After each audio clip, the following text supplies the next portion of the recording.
It's a big gust of wind. That's Yeah. all right. You've been right. How many songs have you written now? 27. 27. And I've got. you do have a CD out as part of another album.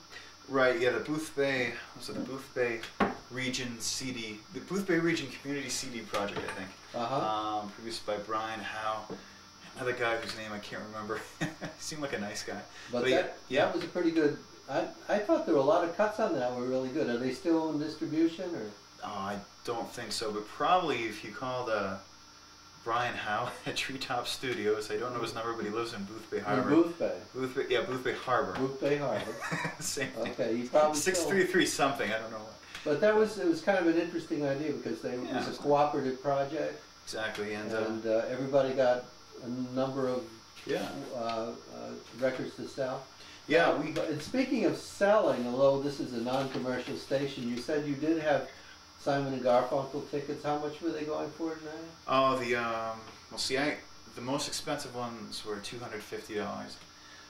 That's when you're pretty much looking right at them. It's sort of like a.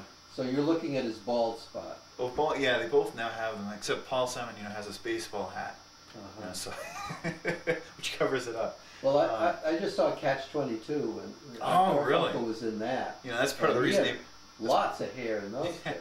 Well, the thing is with him, is he still has a lot of hair, but his forehead just keeps getting bigger. So just it isn't bad as Paul Stookey, though. Well, I can't comment on Paul Stookey. Paul was very nice to write back to me when I sent him a CD of my songs once. So I am very grateful to him. But do you have any Simon and Garfunkel that you wanted to sing, or did you want to? Well, actually, since you brought up the Boothbay Region CD project, Boothbay Harbor, whatever, there's maybe I could play the song that's on that CD of mine. Oh, great! That's all right. A nice segue. Okay, here we go. This one's called "The Queen of a Story." I think it's track 13. I was hoping it'd be track 1 or the end. Somebody's got a bunch of those in their basement. I can probably. Yeah, I've got 9 of them actually. Yeah. Okay. Well, go to.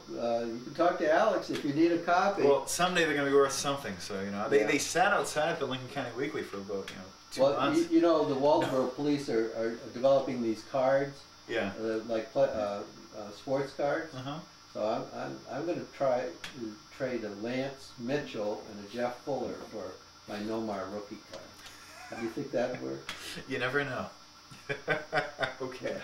Okay, Queen of Astoria. Here we go. Take 1.